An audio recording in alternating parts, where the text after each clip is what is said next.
নমস্কার বন্ধুরা, আশা করি সবাই ভালো আছেন, সুস্থ আছেন। বাছাই করা গল্পগাথা বা সঙ্গীতা অডিও বুক চ্যানেলের নতুন একটি পর্বে আপনাদের স্বাগত জানাই। আজ আপনাদের পড়ে শোনাব নরেন্দ্রনাথ মিত্রের লেখা দাম্পত্য। গল্প ও গল্প পাঠ সম্পর্কে আপনাদের মূল্যবান মতামত কমেন্টের মাধ্যমে অবশ্যই জানাবেন। ভালো লাগলে লাইক ও শেয়ার করবেন। তাহলে শুনে নেওয়া যাক আজকের গল্প। আজ আপনাদের জন্য নিয়ে এসেছি নরেন্দ্রনাথ মিত্রের লেখা দাম্পত্য। বীরেনদা আমার দূর সম্পর্কের মাস্তুতো ভাই। বয়সে বছর দশেকের বড়, কিন্তু বন্ধুত্ব আমাদের বয়সের ব্যবধান, দূর সম্পর্কের ব্যবধান ঘুচিয়ে দিয়েছিল। বছর ৫-৬ আগে বীরেনদা আমার সবচেয়ে ঘনিষ্ঠ বন্ধু ছিলেন। আমরা তখন মির্জাপুর স্ট্রিটের একটা মেশবাড়িতে একই ঘরে পাশাপাশি থাকতাম।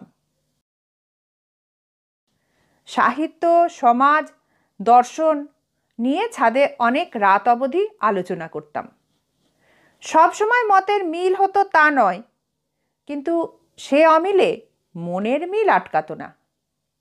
অনেক সময় আলোচনার সুবিধার জন্য, বিতর্ককে বাড়িয়ে দীর্ঘ করবার জন্যই যে বীরেনদা বিরোধী পক্ষ সাজতেন তা আমি বুঝতে পারতাম। ওর স্ত্রী আর মেয়েরা থাকতেন খুলনা জেলায় ওদের গ্রামের বাড়িতে।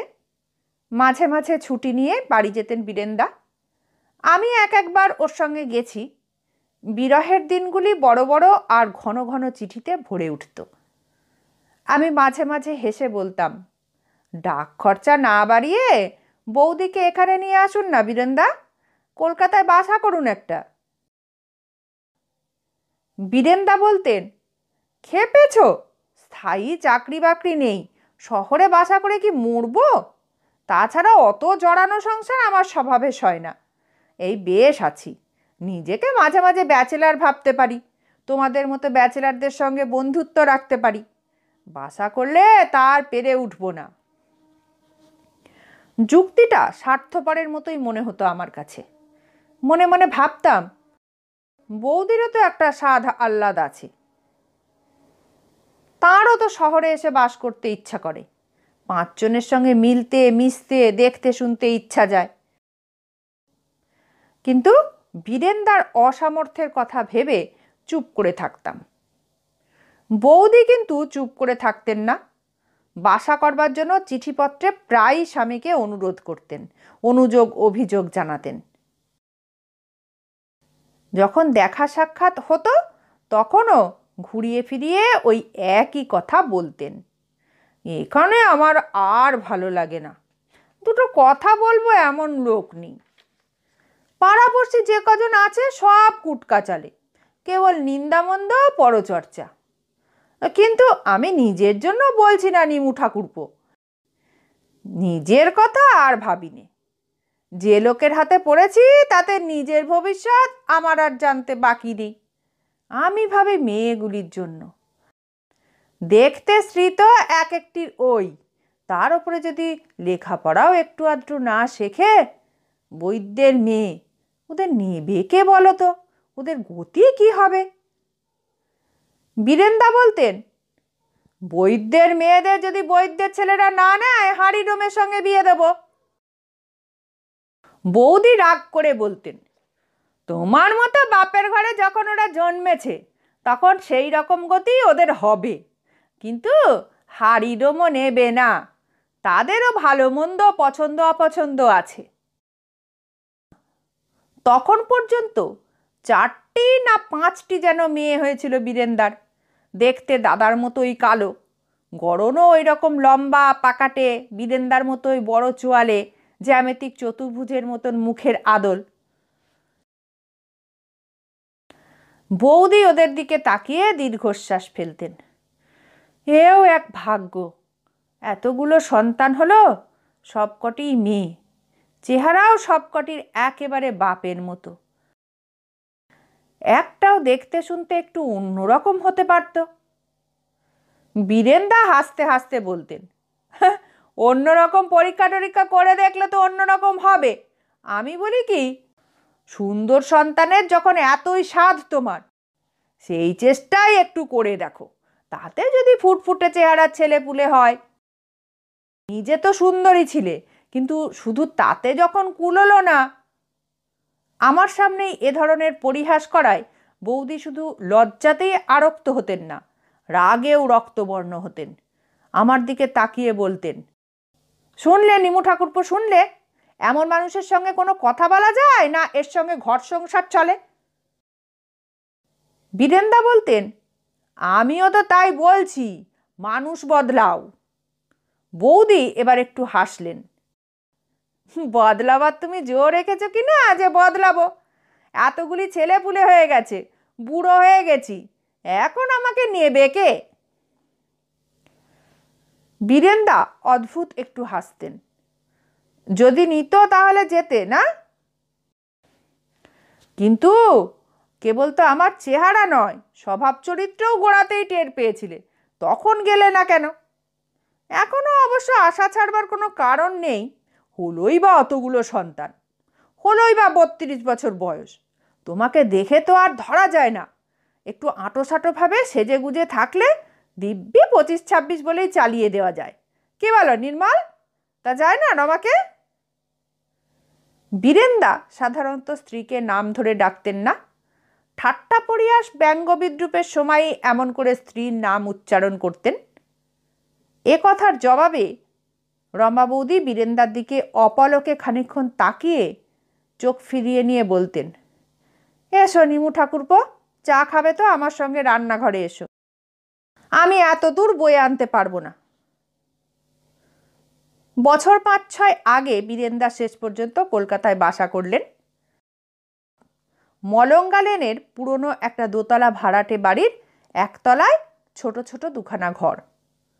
জীর্ণ দেয়াল থেকে অনবরত চুনবালি ঝরে পড়ছে, স্যাঁতস্যাঁতে মেঝে। ঘরে একটি করে দোর আর দুটি করে জানলা আছে, কিন্তু তা দিয়ে আলো বাতাস যা ঢোকে তার চেয়ে সকাল সন্ধ্যায় পাড়াপড়শির উনানের ধোঁয়া আসে বেশি। একদিন বীরেনদা নিয়ে গেলেন ওর বাসায়, রাত্রে খেতে বললেন। অনেকদিন বাদে রমা বৌদির মন খুব প্রসন্ন দেখলাম। এতদিনে তাঁর স্বপ্ন যেন সার্থক হয়েছে, তিনি শহরে আসতে পেরেছেন। বীরেনদা বললেন, আমাদের কলকাতা তো এই, আসবার সঙ্গে সঙ্গে মেয়েগুলি কলকাতার মজা টের পাচ্ছে। দুটির জ্বর, একটির পেটের অসুখ, আর দুটির এখনো কিছু হয়নি, কিন্তু 2 দিন বাদেই হবে। বৌদি বললেন, হবে আবার সারবেও, অসুখ বিসুখ কি গ্রামে থাকতে হতো না? বীরেনদা বললেন, হতো, কিন্তু বিনা ডাক্তার কবরেজ ওষুধ ইঞ্জেকশনেই সারত। মার তুলসী পাতা আর শেফালি পাতার রসে তার নাতনিদের সব ব্যাধি আরোগ্য হতো। এখানে কি আর তা হবে? বললাম, মাসিমা বুঝি আসেননি? বীরেনদা বললেন, না, এখনো আসেননি, কিন্তু না এসে কি আর ছাড়বেন? বলে কয়ে অনেক বুঝিয়ে সুঝিয়ে তবেই রেখে এসেছি। বুড়ো মানুষ, এই বদ্ধ ঘরে দম বন্ধ হয়েই মারা যাবেন, কিন্তু তাঁকে তা বোঝায় কার সাধ্য? শেষ পর্যন্ত বলে এসেছি, তোমাকেও পরের বারে নিয়ে যাব, তবেই রয়েছেন। অথচ সেখানে আর কিছু না হোক, কাঁচা মাটি আছে, আলো হাওয়া আছে। রমা বৌদি বললেন, কেবল আলো হাওয়াটাই বুঝি সব? বীরেনদা তাঁর কথার জবাব দিলেন না, আমার দিকে তাকিয়ে বললেন, সেখানে থাকলে আরো 10টা বছর সুস্থভাবে বাঁচতে পারতেন। রমা বৌদি বললেন, কোনো রকমে বেঁচে থাকতে পারলেই যেন হলো, মানুষের যেন আর কোনো স্বাদ আহ্লাদ কিছুই থাকতে নেই, দুজন শিক্ষিত ভদ্রলোকের সঙ্গে মিশতে নেই, ছেলেপুলেদের শিক্ষা দীক্ষার কথা ভাবতে নেই। বীরেনদা অসহিষ্ণুভাবে বাধা দিয়ে বললেন, বেশ তো, ভাবো না, বাধা দিচ্ছে কে? বৌদি বললেন, বাধা আর আবার দেবে কে? তুমিই দিচ্ছ, তুমি তো আমার সব আশা আকাঙ্ক্ষার শনি। কিন্তু শনির দৃষ্টির তলায় থেকেও বৌদি তাঁর সাধ্যমতো সাধ মিটিয়ে চলতে লাগলেন। বুলি, টুনি আর রুনুকে কর্পোরেশনের ফ্রি প্রাইমারি স্কুলে ভর্তি করে দিলেন। নিজে পছন্দ করে ওদের ফ্রক আর জুতো কিনলেন।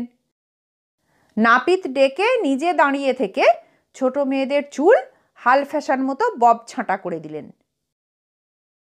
একদিন দেখলাম নিজেও স্যান্ডেল পায়ে ড্রেস করে শাড়ি পরে কোথায় বেরোচ্ছেন। বললাম, কোথায় যাচ্ছেন? বাপের বাড়ি নাকি? বৌদির বাপের বাড়ি বেলেঘাটা। এর আগে মাঝে মাঝে বেড়াতে আসতেন, কিন্তু সন্তানের সংখ্যা যত বাড়তে লাগলো তাঁর বাপের বাড়ি আসাও তত কমতে লাগলো। ছোট বোনেরা বড় হয়েছে, বিয়ে থার পর তাদেরও ছেলেপুলে হয়েছে, এখন তাদেরও আনতে হয় বাবাকে। বাবা ভদ্রতা করে কয়েকদিন রাখতে চাইলেও বৌদি নিজের বিবেচনা থেকেই থাকতে পারতেন না। আমার কথার জবাবে বৌদি বললেন, কেন, বাপের বাড়ি ছাড়া যাওয়ার বুঝি আর কোনো জায়গা নেই? তোমার মতো কোনো বন্ধু টন্ধুর বাড়িও তো যেতে পারি। বৌদি মুখ টিপে একটু হাসলেন। বললাম, বেশখানা সেই রকমই করেছেন, সঙ্গে যদি মেয়েরা না থাকতো তাহলে তাই বিশ্বাস করতাম। বৌদি বললেন, থাকলোই বা ওরা সঙ্গে, তাতে কি হয়েছে? যারা পারে তারা এসব সঙ্গে নিয়েও পারে। এসব বাধায় তাদের কিছু এসে যায় না। সবাই তো আর তুমি আর আমি আর তোমার দাদার মতো নয়। বললাম, আবার আমাকে টানছেন কেন? আমি কি দোষ করলাম? বৌদি বললেন, দোষ করেছো বই কি, তোমরাই তো পরামর্শ দিয়ে দাদাটিকে অমন অকর্মা আর কাপুরুষ বানিয়ে তুলেছ। বললাম, বেশ তো, এবার তো আপনি কাছে এলেন, আপনি ওকে কতখানি কর্মী আর বীরপুরুষ বানিয়ে তুলতে পারেন দেখব।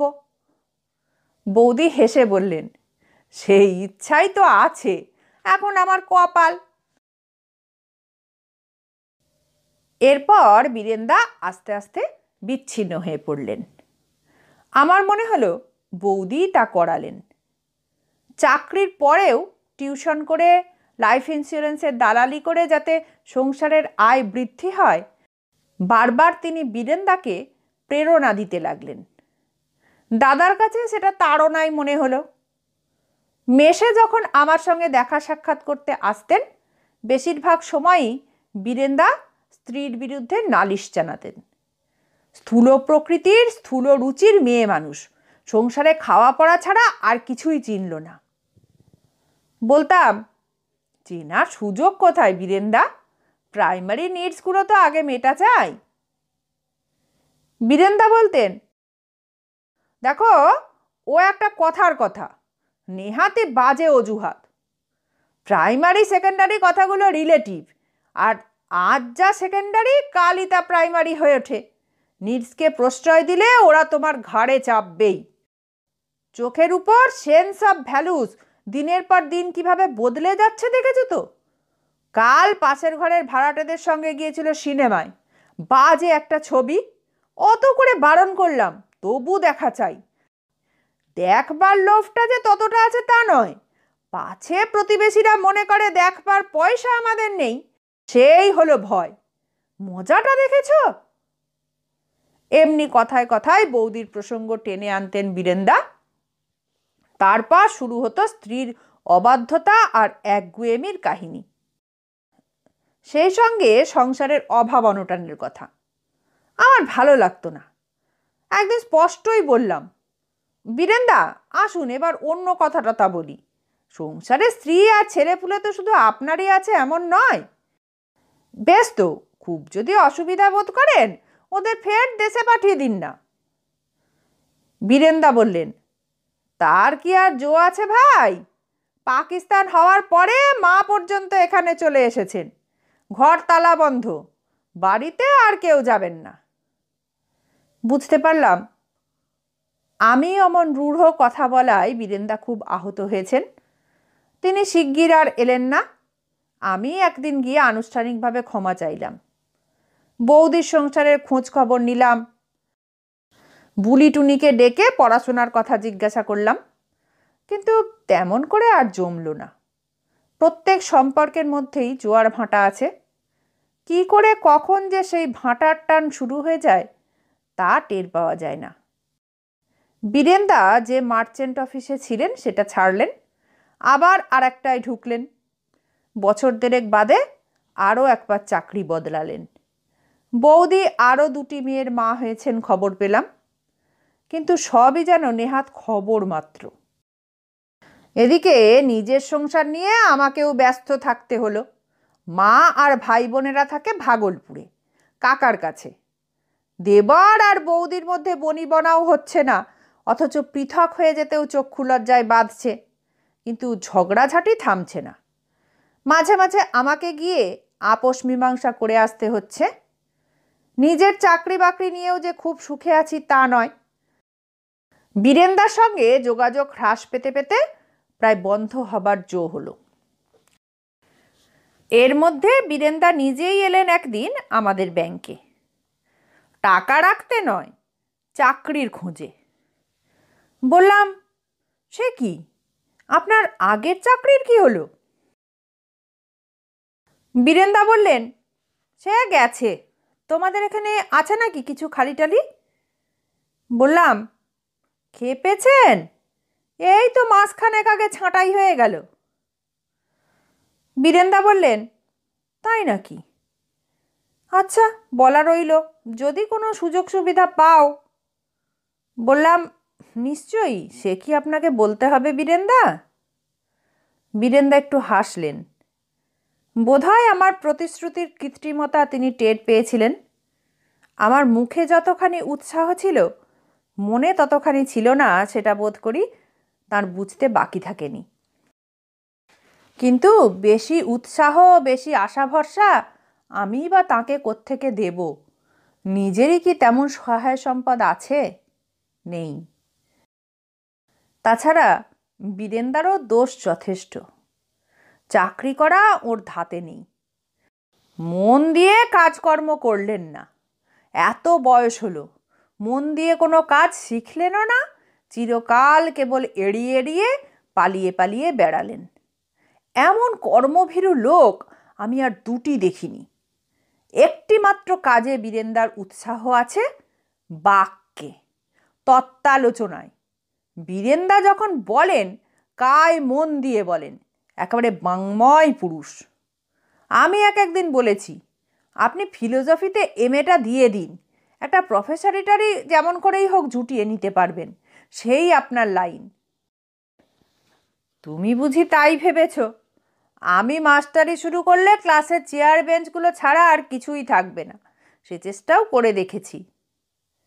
বলেছি, তাহলে এক কাজ করুন, আপনি যা বলেন টরেন লিখতে থাকুন, একটু গুছিয়ে লিখলে সেগুলো চমৎকার সব গল্প প্রবন্ধ হবে। বীরেনদা হেসে ঘাড় নেড়েছেন। তা হয় না, কলমটা তো আর দুই ঠোঁটে চেপে লেখা যায় না, দুই আঙুলের মধ্যে রেখে লিখতে হয়। মুখের কথা মনের মতো হয়ে কিছুতেই আমার কলমে আসে না নির্মল। যা আসে তাকে নিজের বলে চিনতে কষ্ট হয়। যা নিজের নয়, নিজের পছন্দ মতো নয়, তা কি করে ছাপব? এমন বন্ধুর জন্য শুধু দুঃখ প্রকাশ করা যায়, আর কিছু করা যায় না। তাই যখন বীরেনদার আত্মহত্যার সংবাদ আমি কাগজে পড়লাম, খুব বিস্মিত হলাম না। মানসিক অবলুপ্তি তার আগেই ঘটেছিল, এবার দেহের বিলোপে সব শেষ হলো। মনে পড়ল, অনেক দিন আগে তিনি বলেছিলেন, দেখো নির্মল, শুধু তোমরাই যে আমাকে অপছন্দ করো তাই নয়, আমিও করি। শুধু অপছন্দ নয়, ঘৃণা করি। নিজের অস্তিত্ব আমার কাছে অসহ্য। রমাই যে আমার চেহারাটা অপছন্দ করে তাই নয়, নিজের আকৃতিটাকে নিজেও আমি দু চোখে দেখতে পারি নে। এক একবার আমার ইচ্ছা হয় বিদেহী মন হয়ে সেই বায়ুভূত নিরাশ্রয় হয়ে বেঁচে থাকতে। বলেছিলাম, সেভাবে থাকা যায় বলে আপনি বিশ্বাস করেন? বীরেনদা বলেছিলেন, না, বিশ্বাস ঠিক করি নে, কিন্তু কল্পনা করতে ভালো লাগে। কিন্তু যে মনের কথা বলি সেই মনই বাকি, তার কথাও তো না জানি এমন নয়। তা নিয়েই বা গর্ব করব, তাকেই বা সম্বল করব কোন মুখে? সে মনও তো এই দেহের মতোই বিরূপ, বিকৃত। আমার আবার নতুন করে জন্মাতে ইচ্ছা করে নির্মল। বললাম, তাই জন্মান। মৃত্যুর পূর্ব মুহূর্ত পর্যন্তই তো মানুষ বারবার নতুন করে জন্মাতে পারে। বীরেনদা হেসে আমার পিঠ চাপড়ে দিয়েছিলেন। তা পারে কিনা জানি না নির্মল, তবে কেউ কেউ খুব জোর গলায় সারমন দিতে পারে তা জানি। বীরেন্দার মৃত্যুতে বিস্মিত হলাম না, আবার হলামও। ওর মতো লোক আত্মহত্যা যদি করে, সারা জীবন ভরে মনে মনেই করে। ট্রেন চাপা পড়তে গেলেন তিনি কোন সাহসে? বোধহয় বেকার জীবন আর মুখরা জীবন সঙ্গিনী তাকে সেই সাহস জুটিয়েছে। শোকের প্রথম বেগ উপশমিত হবার জন্য দিন কয়েক সময় দিয়ে মলঙ্গা লেনে রমা বৌদির সঙ্গে দেখা করতে গেলাম। এর আগে অবশ্য আরও দু একজন আত্মীয় স্বজনের কাছে খোঁজ নিয়ে জানলাম, যে বীরেন দত্তগুপ্তের মৃত্যু সংবাদ কাগজে বেরিয়েছে তিনি আমাদেরই বীরেন্দা। মাসিমা দোরের কাছেই ছিলেন। আমাকে দেখবার সঙ্গে সঙ্গে তিনি ডুকরে কেঁদে উঠলেন।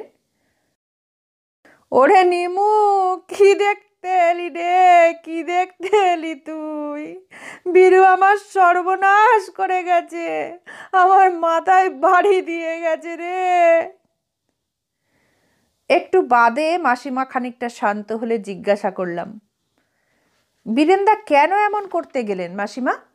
কেন হঠাৎ এমন? মাসিমা বললেন, কেন আবার? ঘরে যে রাক্ষসী আছে তার জন্য। দিনরাত কেবল খাই খাই আর খাই খাই। বলি, এখন খাচ্ছিস তো? কোন আখার ছাই পোড়ামাটি খাবি এখন শুনি? মাসিমা আরও খোলাখুলিভাবে সব বললেন। চাকরি যখন ছিল তখনই অভাব অনটন নিয়ে সংসারে ঝগড়াঝাটির অন্ত ছিল না। চাকরি যাওয়ার পর তা আরও বাড়ল। এমন দিন যায়নি যেদিন স্বামীর অক্ষমতা নিয়ে রমা বৌদি তাঁকে গঞ্জনা দেননি।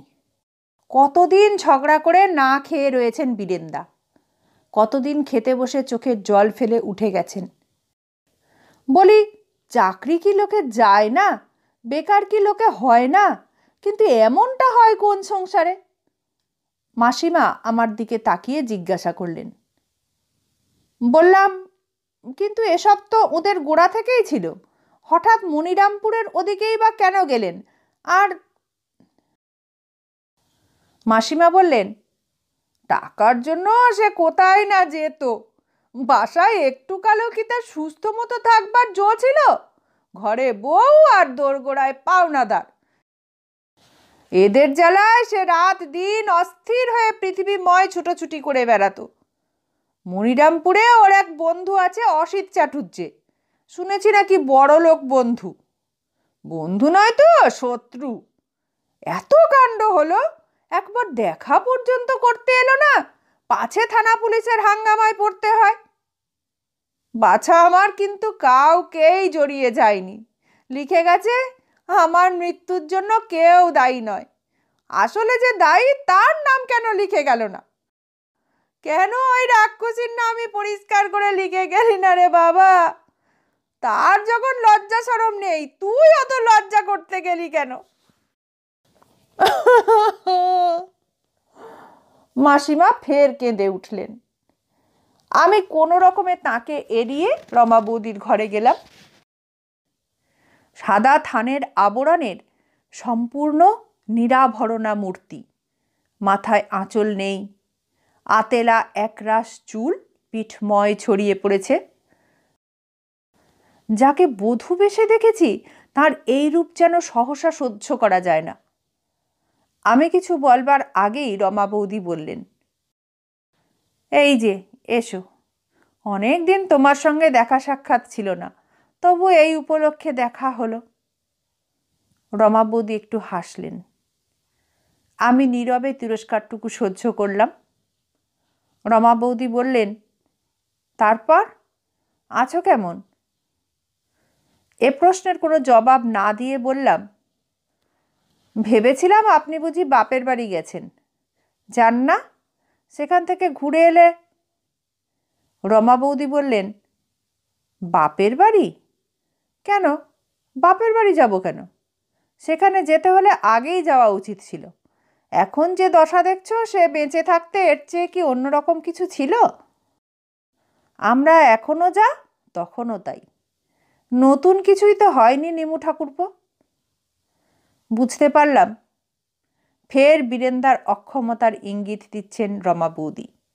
স্বামী বেঁচে থাকতেও খাওয়া পড়া, স্বাদ আহ্লাদ, সুখ স্বাচ্ছন্দ্যের দিক থেকে তিনি যে বিধবার মতোই ছিলেন, এ কথাই বলতে চাইছেন রমা বৌদি। কিন্তু ওর ভঙ্গিটা আমার ভালো লাগলো না।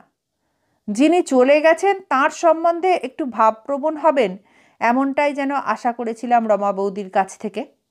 সারা জীবনই তো স্বামীর অক্ষমতা নিয়ে অভিযোগ করেছেন। আজ তার জীবনান্তে এ প্রসঙ্গ না হয় রমা বৌদি নাই তুলতেন। মৃতের সঙ্গে মানুষের সংগ্রাম নেই, কিন্তু দেখছি মেয়ে মানুষের আছে। একটু চুপ করে থেকে বললাম, দুর্বলতা অক্ষমতা পাপ, কিন্তু সে পাপের প্রায়শ্চিত্ত তো তিনি করে গেছেন বৌদি। রমা বৌদির চোখ দুটো জ্বলে উঠল। করে গেছে? কি বলছো তুমি নিমু ঠাকুরপো? সে জীবন ভরে পাপ করেছে, মরে পাপ করেছে, আর তার সমস্ত প্রায়শ্চিত্ত করবার জন্য রেখে গেছে আমাকে। কেবল কি আমি? যাদের জন্ম দিয়ে গেছে ওই 7-7টা মেয়েকে পর্যন্ত তার পাপের প্রায়শ্চিত্ত করতে হবে না? ওরা করবে, ওদের ছেলে মেয়েরা করবে। শুনেছি খারাপ খারাপ অনেক রোগ আছে, তা এক পুরুষ থেকে আর এক পুরুষে যায়, কিন্তু অক্ষমতার ব্যাধি তার চেয়েও সাংঘাতিক। বললাম, সেই অক্ষম পুরুষ তো একমাত্র বীরেন্দাই ছিলেন না বৌদি। আমাদের দেশে, আমাদের সমাজে বীরেন্দা কি একজন? যে সমাজ ব্যবস্থার মধ্যে আমরা আজ আছি, তাতে 2-1জনই বরং বীরেন্দা না হয়ে পারে, কিন্তু বাকি সবাইকে বীরেন্দা হতে হয়। জন কয়েক মিলে আর সবাইকে বীরেন্দা হতে বাধ্য করে। অক্ষমতা অক্ষমতা করছেন? যার যেটুকু ক্ষমতা, সেটুকু বিকাশের, সেটুকু প্রয়োগের সুযোগ এখানে কজন পাচ্ছে? যোগ্য ক্ষেত্র নেই বলেই তারা অযোগ্য। রমা বৌদি এসব তর্ক আর আলোচনা এড়িয়ে বললেন, একটু বসো নিমু ঠাকুরপো, চা করে নিয়ে আসি। বুঝতে পারলাম এ ধরনের নৈর্ব্যক্তিক কিংবা বহুব্যক্তিক আলোচনার মধ্যে যাওয়ার হয় রমা বৌদির সাধ্য নেই, না হয় ইচ্ছা নেই। তিনি একটিমাত্র ব্যক্তিকেই শুধু চিনেছেন। তাঁর অশেষ দুর্ভাগ্যের মূল কারণ হিসাবে তিনি সেই ব্যক্তি বিশেষকেই জানেন। আর কিছু জানতে চান না, আর কিছু মানতেও চান না। রমা বৌদি বেরিয়ে যাওয়ার সঙ্গে সঙ্গে তাঁর ছোট ছোট দুটি মেয়ে নিন্তি আর মিন্তি আমার কাছে এগিয়ে এলো। এতক্ষণ মা ছিল বলে আসবার সাহস পাচ্ছিল না। নিন্তি আমার কানের কাছে মুখ নিয়ে চুপি চুপি বলল, রাঙা কাকু, আমাদের লজেন্স এনেছ? লজ্জিত হয়ে বললাম, না, আর একদিন আনবো। অন্যান্যবার যখন আসি ওদের জন্য লজেন্স কি বিস্কুট কিছু নিয়ে আসি। আজ ওসব খেয়াল করিনি, তেমনি মনের অবস্থাও ছিল না। বললাম, তোমার দিদিরা কোথায় গেছে? মিন্তি বলল, বর্দি আর মেজদিকে দাদু এসে নিয়ে গেছেন। সেজদি নদিরা গলিতে খেলছে। গলিতে খেলা ভারী খারাপ না রাঙা কাকু? নিন্তি বলল, আচ্ছা রাঙা কাকু, ওরা তো গলিতে গেছে, বাবা গেছে কোথায়? ঠাকুমা বলে স্বর্গে গেছে। চায়ের কাপ হাতে রমা বৌদি ঘরে ঢুকলেন। মিথ্যে কথা বলেন, নরকে গেছে। বললাম, ছি বৌদি। রমা বৌদি বললেন, ছি কেন? আমাদের হিন্দু শাস্ত্রেই তো আছে, ওভাবে মরলে নরকে ছাড়া গতি হয় না। নিন্তি মিন্তি, যা বাইরে খেলটাল গিয়ে, যা যা এখান থেকে। তারা খেয়ে মেয়ে দুটি ভয়ে ভয়ে চলে গেল। রমা বৌদি নিজের জন্য 1 কাপ চা নিয়েছেন দেখলাম। কাপে একটু চুমুক দিয়ে বললেন, এবার আমার জন্য কোনো একটা দাসীমাদিগিরির চেষ্টা দেখো নিমু ঠাকুরপো। খেতে তো হবে, যে কুকুর বিড়ালগুলিকে রেখে গেছে তাদের খাইয়ে বাঁচাতে তো হবে। কিছু যে করব তারও কি জো রেখেছে? বলবো কি একেবারে খুঁড়া বানিয়ে আমাকে রেখে গেছে ঠাকুরপো, অন্ধ করে রেখে গেছে। কথায় কথায় সেও খোঁটা দিত, তার মাও খোঁটা দেন। তোমার বড় বেশি আকাঙ্ক্ষা, কিন্তু আকাঙ্ক্ষার কি ওরা দেখেছিল নিমু ঠাকুরপো? রমা বৌদি আমার মুখের দিকে তাকিয়ে আমাকেই যেন জিজ্ঞেস করলেন কথাটা। আমাকে নিরুত্তর দেখে নিজেই ফের বলতে লাগলেন, আমি কি তার কাছে গয়নাকাটি চেয়েছিলাম, বাড়ি গাড়ি চেয়েছিলাম? তোমার গা ছুঁয়ে বলছি নিমু ঠাকুরপো, তা চাইনি। চেয়েছিলাম শুধু মোটা ভাত আর মোটা কাপড়। তাও যখন জোটবার কোনো লক্ষণ দেখলাম না, তখন বললাম আমাকে কিছু শিখতে পড়তে দাও, মেয়েগুলিকে দেখবে কে? রোগা বুড়ো শাশুড়িও তা হতে দিলেন না, তাতে যে মান যাবে। বললাম আজকাল কত মেয়েরা লেখাপড়া শিখে চাকরি বাকরি করছে, বাপের বাড়ি থেকে তো কিছু শিখে আসতে পারিনি, অল্প বয়সে বিয়ে হয়ে গেল। বললাম কত বছরে বিয়ে হয়েছিল? রমা বৌদি আমার দিকে তাকিয়ে একটু হাসলেন, বোধহয় ভাবলেন এই সুযোগে আমি তার বয়সের হিসাবটা জানতে চাইছি। কত আর, বছর 15-16। অবশ্য শিখলে কি শিখালে সেই বয়সে ম্যাট্রিক পর্যন্ত পাশ করে বেরোতে পারতাম, কিন্তু বাবার ওসব দিকে ঝোঁক ছিল না। ভাবলাম স্বামীর কাছে শিখব, এসে দেখলাম স্বামীও সেই রকম। 19 বছর যাবৎ বিয়ে হয়েছে, সে একটা অক্ষরও আমাকে শেখায়নি।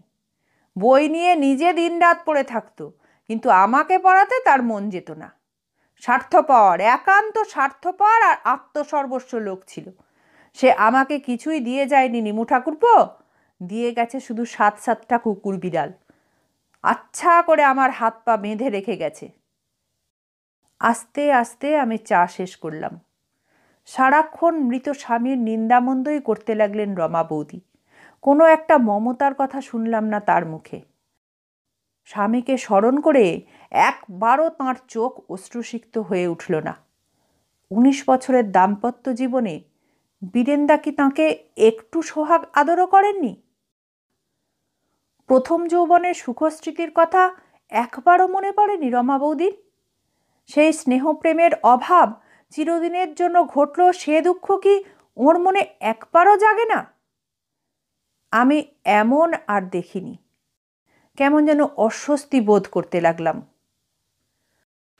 রমা বৌদি বললেন, তাহলে দেখো একটু চেষ্টা চরিত্র করে। বাংলা লেখাপড়া মোটামুটি জানি, ইংরাজিও জানি একটু একটু, সেলাই টেলাইয়ের কাজও জানা আছে। দেখো যদি কোনো সুবিধা টুবিধা করে দিতে পারো।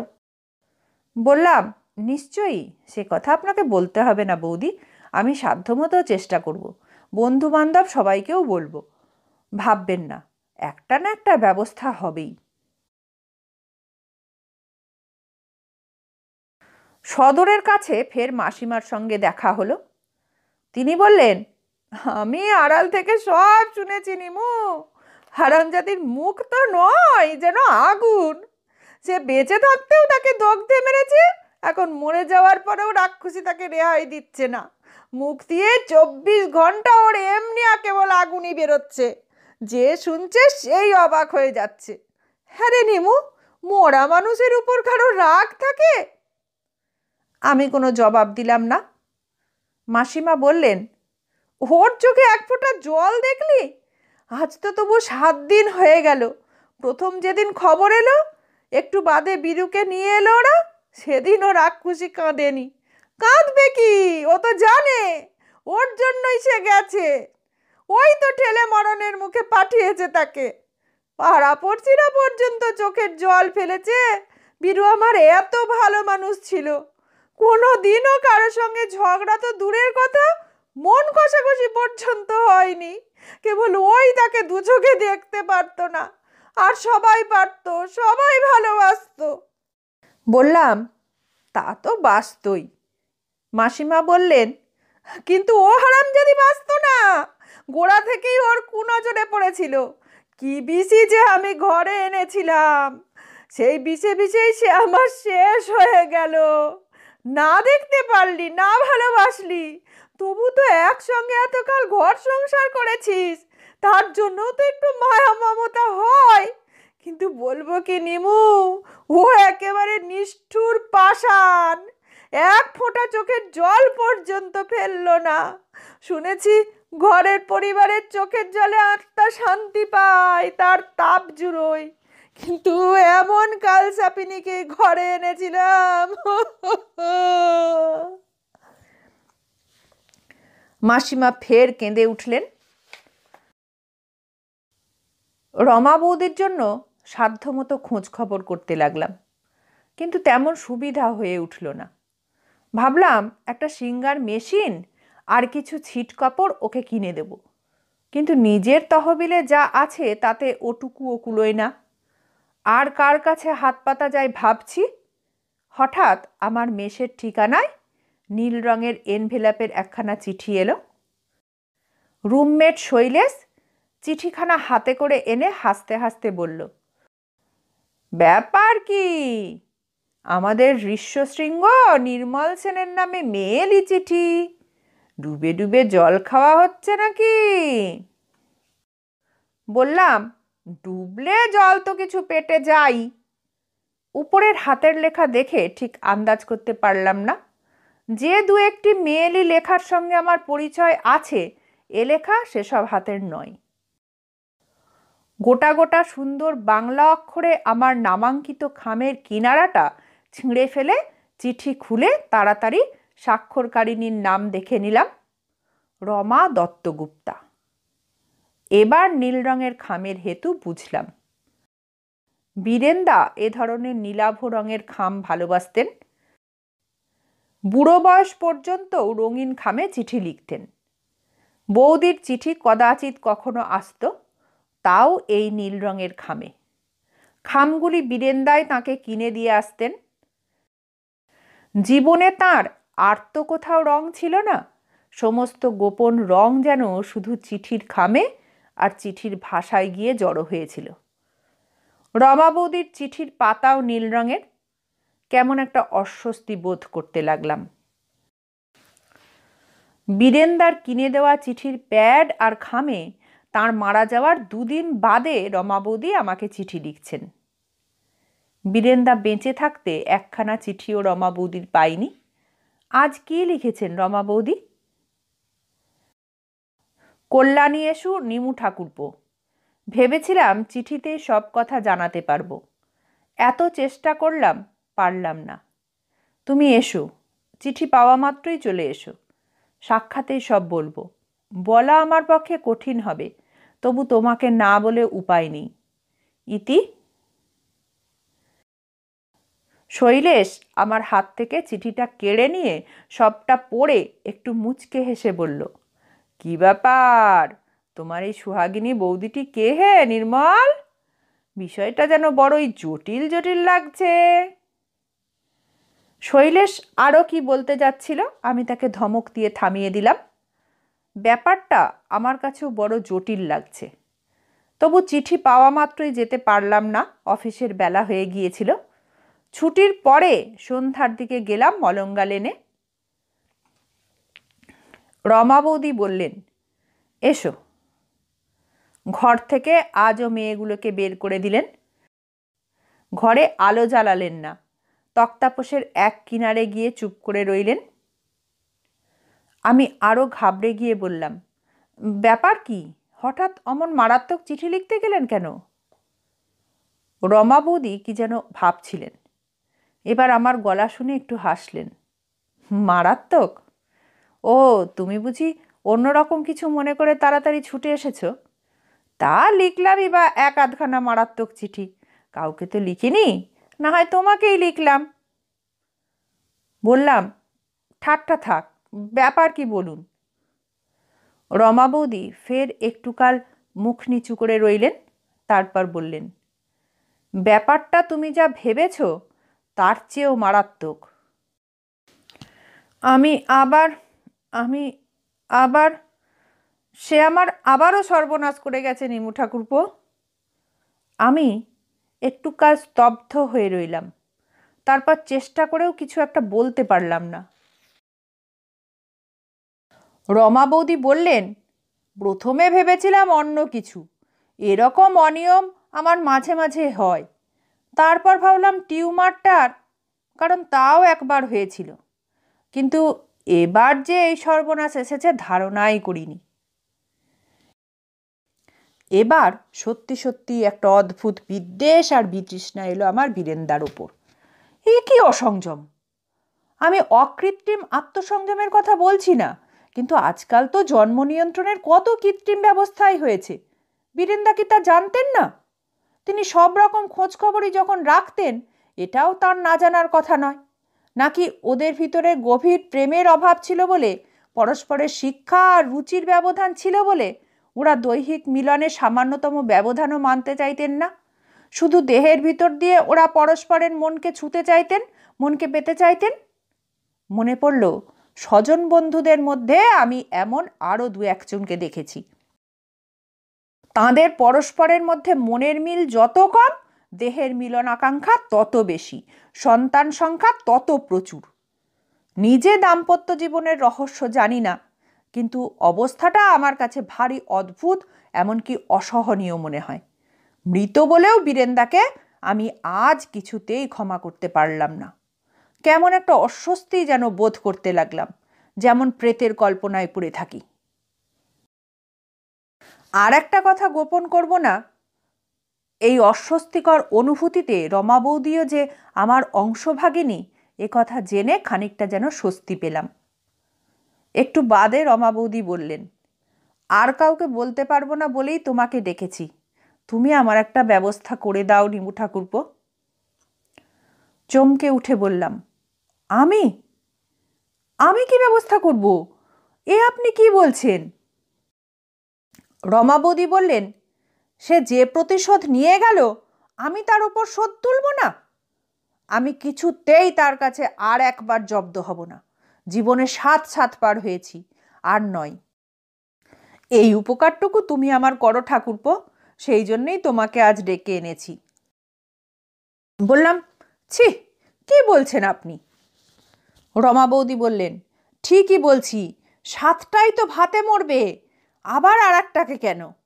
ওটা তার আগেই যাক, পরিণামটা একবার ভেবে দেখো তো। তাঁর হাত এড়িয়ে আমি সেদিনের মতো বিদায় নিলাম, কিন্তু রমা বৌদি বারবার করে আমাকে ডেকে পাঠাতে লাগলেন। তিনি বললেন, তুমি বুঝতে পারছো না, এ নিয়ে আমি যে পরের দুয়ারে খেটে খাবো তাও পারবো না। আর কটাকে বাঁচাবার জন্যই আমাকে এ ব্যবস্থা করতে হবে। তার জন্য আমি যে কোনো ঝুঁকি নিতে রাজি, আর সব যায় সেও ভালো। রমা বৌদি তাঁর বাক্স খুলে তাঁর সর্বশেষ 2-3খানা গয়না বের করলেন। এই নাও নিমু ঠাকুরপো, এই নিয়ে তুমি আমাকে উদ্ধার করো, আমি কিছুতেই আর সহ্য করতে পারছি না। অনেক কষ্টে রমা বৌদিকে বুঝিয়ে সুঝিয়ে সেদিন নিরস্ত করলাম। চাকরি বাকরির তেমন ঠিক সুবিধা হলো না, তবু ব্যবস্থা করতেই হলো। রমা বৌদিকে সেলাইয়ের কল কিনে দিলাম। কর্পোরেশন স্কুলে একটা টিচারির জন্যও চেষ্টা চলতে লাগলো। ইনফ্যান্ট ক্লাসে রমা বৌদি ভালোই পড়াতে পারবেন। সেক্রেটারি পাড়ারই লোক, জেনেছেন শুনেছেন, বললেন, কিছুদিন বাদে ওকে তো ছুটি নিতে হবে, তার চেয়ে একেবারে ওসব ঝামেলা চুকালে বরং তিনি জয়েন করবেন, সেই ভালো।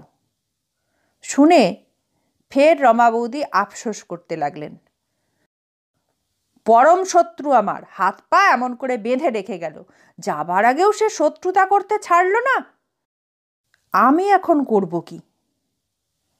এরপরের 2 মাস রমা বৌদির একটানা কৃচ্ছ সাধন আর মৃত স্বামীর উদ্দেশ্যে গালিগালাজ আর কটূক্তি বর্ষণের কাহিনী। ওর শরীর ভেঙে পড়ল, মন অবসাদগ্রস্ত হলো। শেষ দিকে আমি আর যেতাম না, দূর থেকে যতটুকু পারি সাহায্য করতাম। হাসপাতালে ব্যবস্থা অবশ্য ওর বাবাই করলেন। খবর পেয়ে আমি গেলাম দেখা করতে। ওর বাপের বাড়ির লোকেরা আগের দিন এসেছিলেন, আজ আর তারা আসেননি। রমা বৌদিকে একাই পাওয়া গেল। তিনি আমার দিকে তাকিয়ে বললেন, এসো। লক্ষ্য করলাম কৃশ আর রুগ্ন হওয়া সত্ত্বেও তাকে ভারী সুন্দর দেখাচ্ছে। শিশু খুব কাঁদছিল বলে নার্স তাকে খানিকক্ষণের জন্য মার কাছে রেখে গেল। রমা বৌদির কোলে অত্যন্ত রোগা লালচে রঙের শিশুটির দিকে তাকিয়ে আমি জিজ্ঞাসা করলাম, এ মেয়ের মুখ বোধহয় বেশ চোখা চোখা হবে বৌদি। রমা বৌদি আমার দিকে তাকিয়ে লজ্জিত ভঙ্গিতে একটু হাসলেন।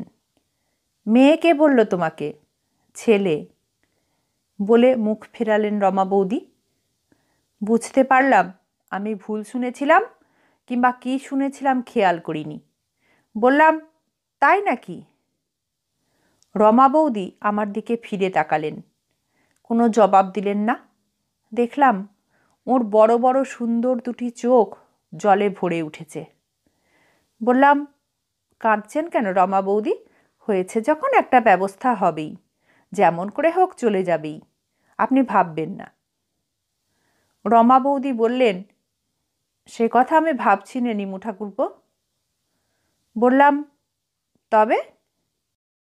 রমা বৌদি একটুকাল চুপ করে রইলেন। কিসের একটা আরক্ত আভা তাঁর রুগ্ন ফ্যাকাশে মুখে ছড়িয়ে পড়ল। রমা বৌদি মৃদু স্বরে বললেন, তার অনেক দিনের সাধ ছিল এ জিনিস দেখবে, দেখে যেতে পারল না। কেন অমন করে গেল? কেন অমন করে সে চলে গেল ঠাকুরপো? রমা বৌদির দু চোখ বেয়ে এবার জলের ধারা নামল। শেষ হলো আজকের গল্প। পরবর্তী গল্প নিয়ে খুব শিগগির ফিরে আসব। ততক্ষণ সবাই ভালো থাকবেন, সুস্থ থাকবেন, আনন্দে থাকবেন। নমস্কার।